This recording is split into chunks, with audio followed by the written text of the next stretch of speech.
gratitude. It's not just something to check off or something to do, but it's really something to anchor ourselves in. And we'll kind of explore what that is in regards to everything wellness and nourishment.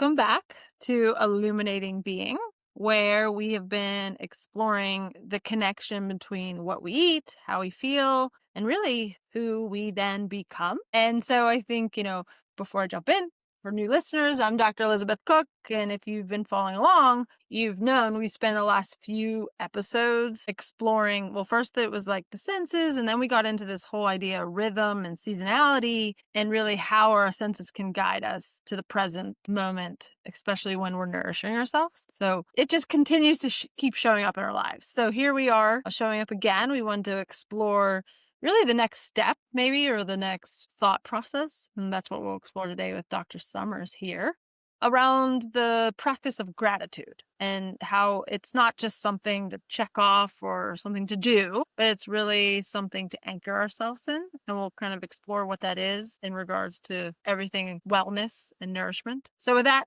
as always, I'm joined by the co-host, Dr. Heath Summers. So if you wanted to jump in and kind of, explore where you want to go, and then we'll Yeah, start. it's always great to be with you, Liz. And I guess that's the first part of being grateful. It's grateful that we made our connection and that we are now have come to this point where we can sort of share our experiences and maybe shed some light and maybe break down some barriers that people might have to sort of.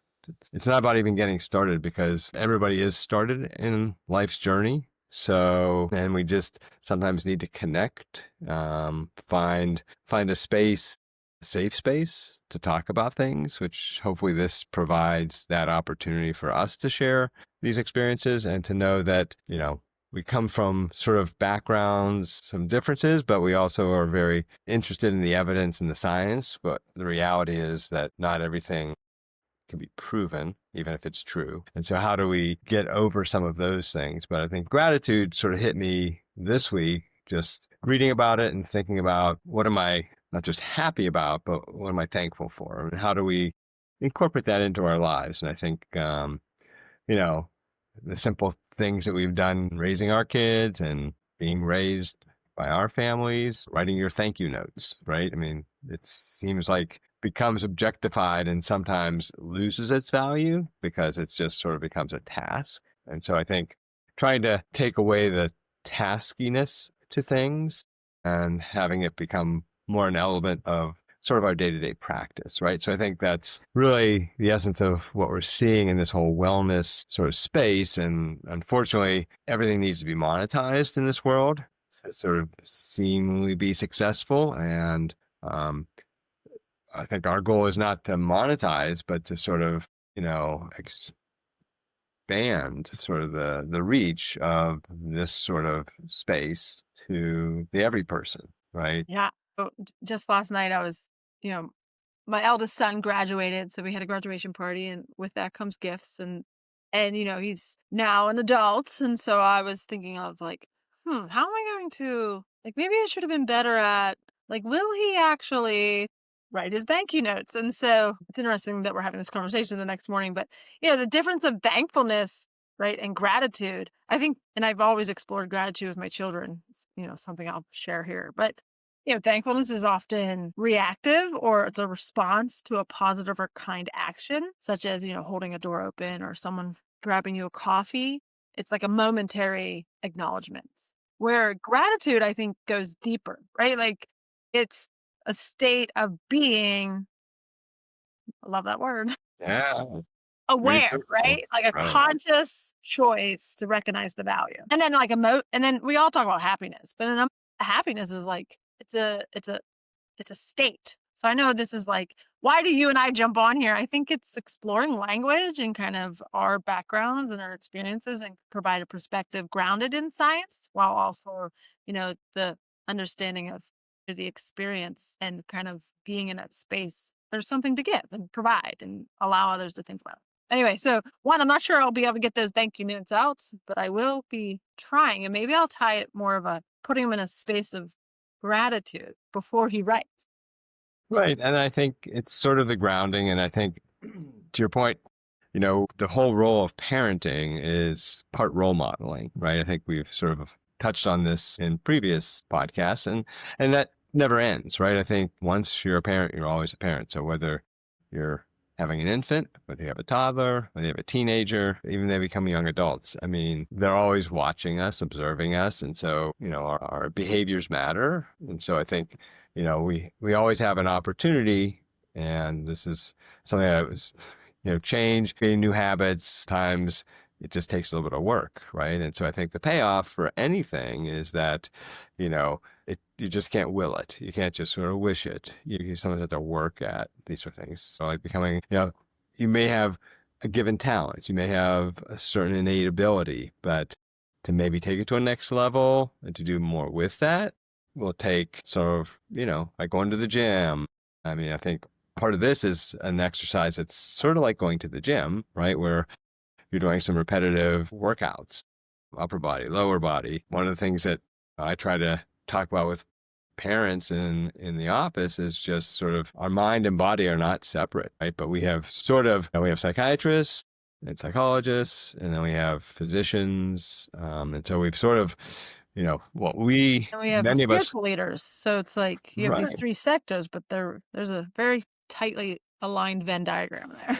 And we're all one, right? So we're as a being, all of those things together, right? And so we've sort of compartmentalized so many things. And so, yes, we sort of benefit of having sort of expertise in certain areas. And so you become more of a physical medicine doctor or a mental health doctor. But in my day to day, I'm using both, right? So we have been offloaded by the sort of status of things going on in society that we've always done a lot of mental health psychology part as pediatricians, because that's sort of part of just the nature of what we're doing, because we're dealing with it in the moment, right? So I think that's really helpful to me, seeing and understanding my patients and families, is that, you have to connect and listen, right? So a lot of what we're talking about is sort of the listening piece of this. So I don't always have the answer. I mean, that's sometimes it evolves, right? It emerges from the conversations, but you gain knowledge, just like your background and electricity and all of that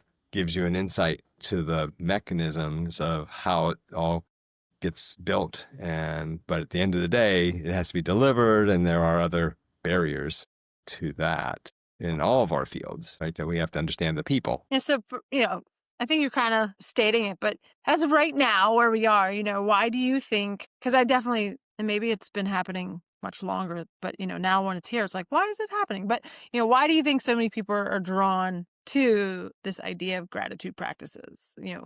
Kind of, you kind of said it, but, what's happening in our culture and really in our nervous system, maybe from Right. everything occurring, that makes this such an important conversation right now? I mean, I think part of it is it's been destigmatized. I think just sort of like mental health, we've allowed the conversation to be heard out loud. And sometimes it's like any of these sort of things, saying your thank you or saying something that you're grateful for to someone out loud is powerful. You might have thought it and you wished it, but if you didn't do it, it sort of stuck there, right? In a space that's not fulfilled. And I think there's two parts to that. I mean, you feel yourself better by doing that, but also the recipient, gets a benefit from that too. I mean, I do think, yoga, things were crunchy. I mean, I think there was a sort of belief that all this sort of stuff was just too touchy-feely. And the essence is that it was always necessary. So I think as we're trying to sort of create language to sort of allow people to enter the space and to sort of be in touch, I think we've talked about this, just having more self-awareness, like what's driving us. Yeah, I had another experience. So you and I, we actually kind of throw out an idea, and I think why this is working so well is that we are connecting on a level that's pretty exciting and just connected. But you simply threw the idea out. I kind of paraphrased some questions. This was like 2 hours ago, and you genuinely just wrote back, "I'm grateful for this experience we're going through." And I will say, it was a felt experience, because I was like, well, me too. But it was such a simple thing to say, but it really resonated with me in a very physical way. And so I think really does speak to this sense of disconnection so many people are feeling right now in our world, or my world at least. So it does remind me that, so I think why I jumped on the topic is, it's more of a mindset, gratitude, right? So it's this felt experience. And so I guess, linking it to like our previous flow of conversation is like, can you talk about how our senses, the touch, the smell, the Right. sound, even taste, can be Right. tools to deepen our gratitude, so we can use those senses as a tool for gratitude? Yeah, no, I found a woman who's written something. Turns out, just it's called Drops of Gratitude. She's in Calgary, and just looking to see what her blog and website was. And so apparently, she lost her job. Then her husband lost his job days after her, and then she was already in this space. And then they created this sort of blog website, and sort of did talk about how do we adapt to sort of life's events. And one of the things about our body, and I think we sort of alluded to this, is that we are sensory beings. So everything we do is related to our senses. All of these inputs, I mean, our conversation here is based on part visual, part sound. They haven't figured out how to transmit smell over the computer yet, but I'm sure there's some electrical wavelength that maybe will create that. I don't know. Maybe not. Maybe that's in some futuristic world. Right. But yeah, so it sort of gets down to what is, in essence, what's common between our conversations is that, electricity goes by wavelengths. Our body is basically neurotransmitters that then help to create electrical waves. But When you're an exactly. electrical engineer, like if you don't get this side, like I don't really think you actually get what you're studying. But Right. that's a bigger. Right. So, I mean, we don't think about like consciously like that every response, everything we're doing, the words we're saying are this rapid fire sort of sequence of things that are happening that we're programmed to do, which I think to me is why I love seeing the newborns. It's like every time I walk in and see a family with a new baby, like here is the opportunity of a lifetime, right? So this little baby comes into the world with so much opportunity to become something, someone, right? And I would say that they're independent beings. We're just sort of influencers. So our role as parents is basically to keep them safe, to nourish them, give them a life experience so that they can then become the best them of who they are. We certainly have wishes and aspirations or dreams for them, but at the end of the day, they have to figure that out, right? Themselves.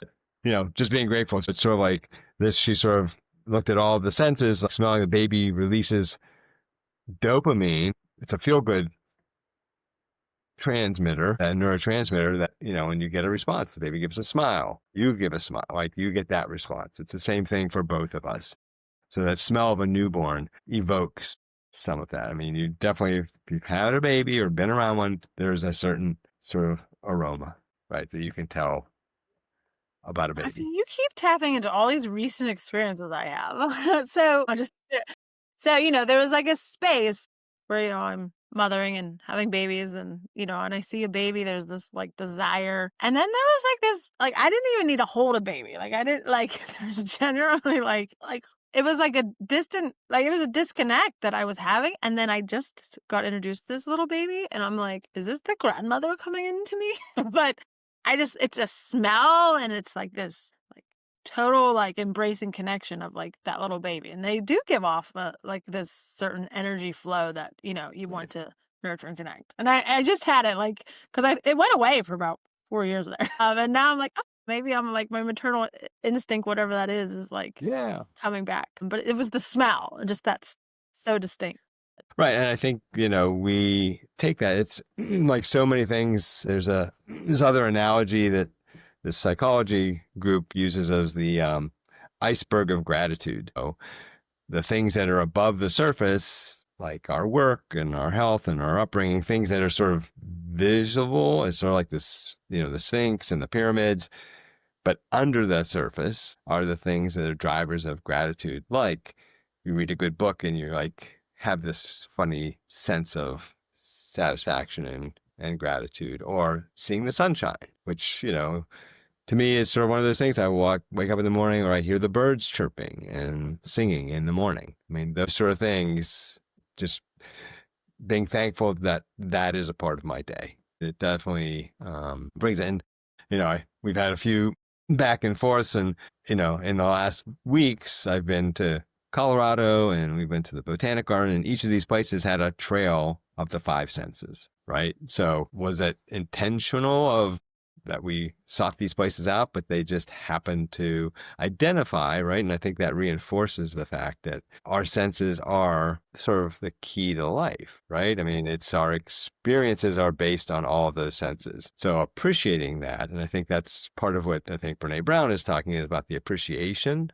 of these things. So taking a moment to stop and appreciate the moment. So I think in our fast-paced lives, our technology-driven social media, underneath the sort of constant sort of breaking news, right? Well, the breaking news should be take a moment to appreciate where we are.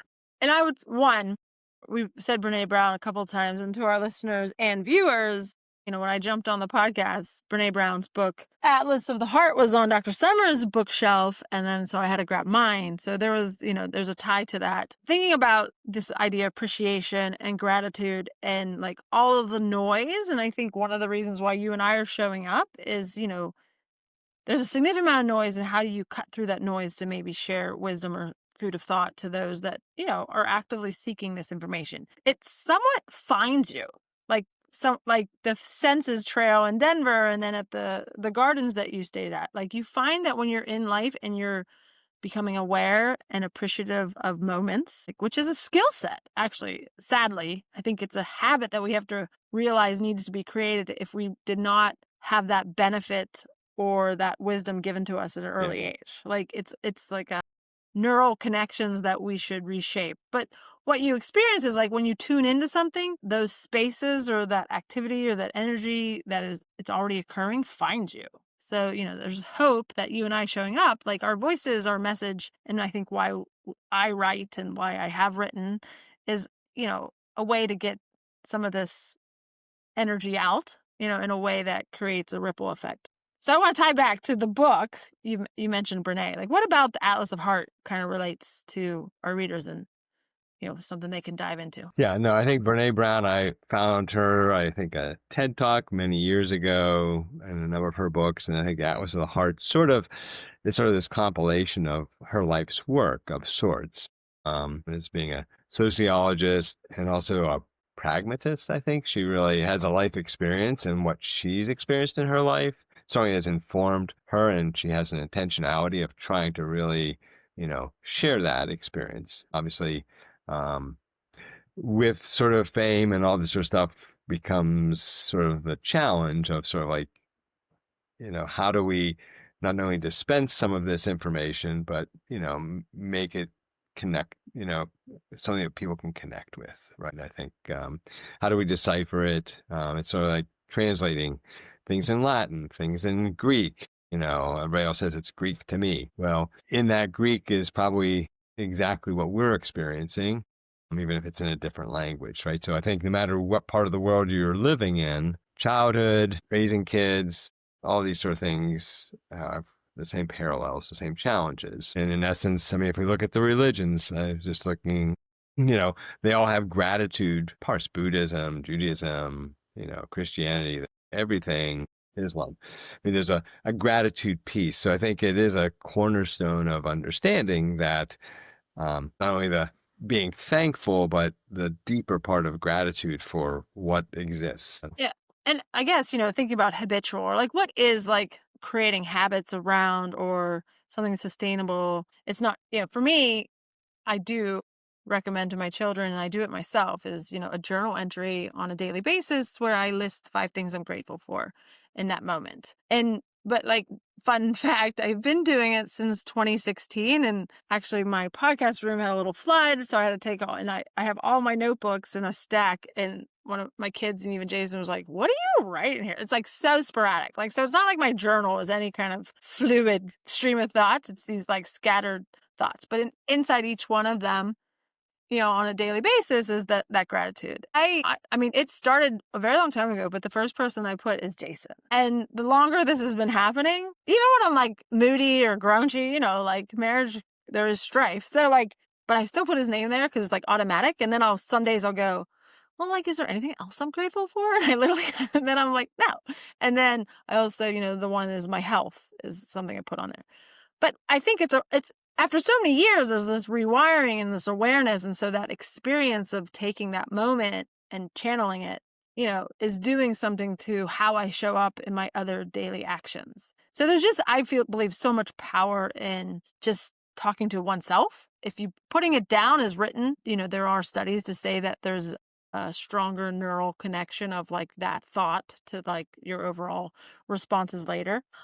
So anyway, that's my habit, but I think there's many ways that we could, incorporate into our daily rhythms. Right. I mean, I think those were definitely the journaling. People have a gratitude jar or lists, I think. And the science is there, right? So there's research to sort of show that these sort of gratitude identified moments that, you incorporate into your day-to-day living, in fact, our emotional, our mental, our physical well-being, right? So it's sort of hard. People sort of think it's a reach. Like, what do you mean by do these sort of things and say these sort of things that it's going to affect my health?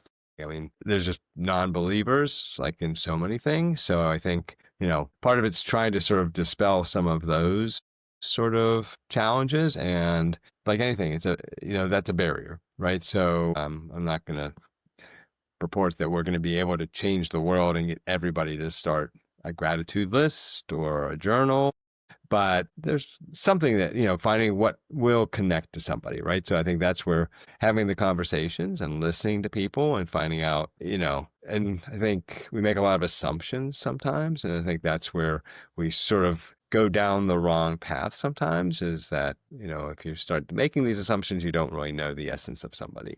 I mean, that's a practice in itself. And I guess I wanted another thought because you brought up Brene Brown, the Ask the Heart. What ultimately the book works through, and this is one of her later books. So she's kind of now the New York best time seller, but we put names to like experiences. So we put names to feelings, right? And feelings are just energy and motion in our bodies. Like we physically feel them. And so like there are actions that occur outside that we cannot control. And then how we respond to them is due to like a physical feeling that we emote an emotion and then we tie a name to it. And so what she's really done in a beautiful way is kind of like capture those predominant, and there's like 100 of them, feelings, and then kind of name the experience to it. And I think in that itself is a practice of gratitude. Right. Then I find, you become grateful for the moments of suffering and being able to realize that's where you're sitting and you can bring, space to that. And so it's not all about being grateful for things that bring you happiness. It's really being grateful for things that bring you an experience. Right. I So mean, anyway, there's just so much there, like from a practice perspective, there's so many habits that we could talk. well, and I think to that on the family basis of like, what do you do at home with your Right. Like, kids? It can be as simple as you're grateful that you have a bed to sleep in, that you have food to serve them, right? That you have a house and protection. So that may seem obvious, but sort of naming it, because there are people in the world who don't have all of those, right? You may or may not, depending on where you live, have neighborhoods which people have less than you have, right? You may just see it in the news and it's other, so you don't necessarily have a connection to that. Your son's going to be traveling this time, right? So he's going to see a lot of different world experiences. And to me, not everybody has that opportunity, but I think it's one of the most helpful and life-changing experiences is to travel around the world and to different places and to see how life is in different places. It may not be completely different. They have a lot of the same things we have, but they also have some different things, and they manage it differently. They have access to things differently. And it's just great to see how people live in different places, right? So I think it's back to the appreciation. So I think you appreciate what you have more sometimes when you go outside to see what other people do or don't have like you. and other activities, just trying to think, with incorporating into your daily lives as well as then into your children's lives, like the whole idea of, the words we use and the actions we take, they are listening and they are observing, good or bad. And so, something as simple as reminding them when they get out of bed, placing their hand on their heart or on their belly and just taking a breath, right? To be grateful for their bodies that they arise in. And then as we age, there's the joke when you're getting in your 40s, when you put your feet on the ground, you stand up, you actually feel like Right. a presence of your physical body, which I think is a new coming. I mean, it's not like a bad thing. Like I'm not in pain, but it's an awareness that I don't believe Right. I remember having as a young child jumping out of bed. Another was around food, just like Right. during their first meal, taking that opportunity to smell, observe, and just be grateful for that Right. moment. I'm tying us all back to senses here. So and then just hearing, like maybe the importance of not only moving your body or informing the children to walk or to be outside is really go outside and sit and listen. Do you hear a bird? Remember we brought the Right. bird app. What is it? Yeah. Merlin. Yeah. And bring that into their lives. So, just tying their daily moments to this experience, an awareness of the experience, I think is in itself gratitude, right? So I love It it. is. I think that's exactly right. I think that it's expansive gratitude, and it's not just one thing. I mean, it's a word that has a definition, but it's in reality many things to all of us, right? So it's not just one thing. And I think that's the piece that's important, and it is powerful and what it can do. So a dose of gratitude can really be helpful in our well-being. Right. So I think it's like so many things, like we need to nourish our bodies in many different ways. We need food, we need water. Gratitude's, I think, just another component of sort of the day-to-day needs that our body has. And I think if we look at indigenous peoples, I think they had that as a very common part of their day-to-day life, because it's sort of how they live. It's sort of like they only took what they needed. Right. So we live in this supersize, take as much as we can from the nature around us. And I think they have a greater appreciation for what's around them and appreciated all of the life around them, plants, animals, and that we were all in this together. All living beings, human and plant, we have a space and we all need each other in that regard. And I think trying to sort of expand this, to a conversation to our viewers where, they can stop for a moment. So like they say, smell the roses, right? So just take a moment. And this sort of gratitude isn't something that takes hours, to do, but it's intentionality, which we talk a lot about, of, making it a part of your life. And there's 24 hours in a day, and there's a lot we can do. And some days are more rushed and hectic than others, but even in those moments and days, it's even more critical to sort of take that 30 seconds or minute to do these sort of practices, because that will, in the end, probably help you move forward in getting through whatever your day-to-day challenge might be. I agree. And again, you said something else, but you said stop and smell the roses. And that statement, my father said to me when I was 8 years old. They sent me to horseback riding camp, and I became miserably homesick. And I racked up a $75 collect bill at his work because I kept calling. And every day before I got off the phone, like he wouldn't come get me. But he said, Elizabeth, stop and smell the roses. And then I remember the first time he said it to me, like, I'm 8. I don't want to smell the roses. There's not even any roses here. Oh, horse manure. Yeah. And then one of the my best friend at the time's mother did come to visit us. And I remember being really sad. I remember so much. And my dad always keeps telling me, dude, stop and smell the roses. And she was like, all he means is, and then be present in the moment. And I will say, like, I actually have my tattoo when I turn 40 is carpe punctum, seize the moment, which is tied to the rose Right. comment. So just the power in that statement, and just that I was an 8-year-old. And so I continuously have been in this space now for over 30 years, capturing that moment and being grateful for it too. So I can't believe you said that quote. So I love it. I had to share.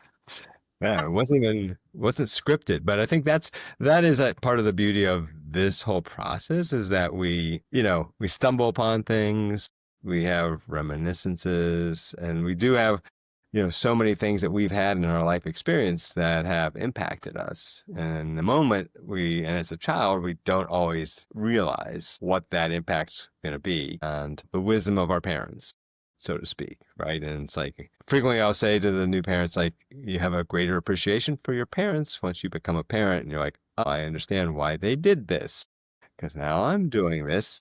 I said I wasn't going to ever become my parents, and now all of a sudden I'm becoming my parents. You'll make some adjustments, right, for things that you totally think need to be sort of realigned. But there's so much that's just part of getting through a day to day with a child and a baby and an infant in the moment that is built into our systems. That when we're watching and we're the kid, we challenge our parents differently, and then when we become the parent, we have to switch. Wait a second. So all in all, I love this conversation. I think to summarize, it's really the practice of gratitude or the rhythms of life. It's introducing or allowing or creating, and that can show up in all different ways, especially tied to our senses. Becoming aware of our body, aware of our environment, aware of like our interactions, and then taking place. And that in itself is practicing gratitude, but like almost Right. like putting a name to it. And I think you know, you are scientifically connecting your brain waves in ways that like embolden and empower and bring, more of that as you become aware of it, right? Just like the five senses we've become very aware that like there's a large community that has tapped into this space and wanting to effectively slow us down and connect us to like where we've come from. So I love it. Yeah. And I think a lot of what we are also trying to do is to sort of enlighten and sort of reassess the fact that we don't need all these external sort of forces that we have to pay for to get to the points where we can better ourselves. Or once we have a body that's built to sort of do so many things and has all these tools that sometimes we just don't realize are within, like our breathing. Breathing keeps reappearing in everything I see. And we have different yoga, different breathing methods and sort of relaxation techniques, but it's sort of the breath is powerful, right? So it's sort of related to one of our senses. And how do we utilize that can enhance? I was reading an article today just about, you're exercising. How do you come down from that intensity of exercise and how you use your breath? Just like when you have a stressful moment, how do you use your breath? So I think we have a lot of ways to think and be, I think, just being grateful for what our body does, right, to get us to this point and the next point. So around this time, I usually bring or the book of recommendation, which I thought we talked about that earlier. But was there a particular quote from another author that I think you found or would like to share? Yeah. So I think the one was about just Brene Brown. It said, by gratitude is an emotion that reflects our deep appreciation for what we value, what brings meaning to our lives, and what makes us feel connected to ourselves and others. And then I did have, one of my little, questions, and we'll get back to food, but sort of a nourished by the present moment. This is Thich Nhat Hanh, and one of our favorites. Yes. In our daily activities, we often rush from one thing to another. In between tasks, we spend our time planning how we'll accomplish future tasks. In all that hurrying and strategizing, we become isolated from the present moment. Eating is a chance to return to the present moment and stop the rushing and the planning.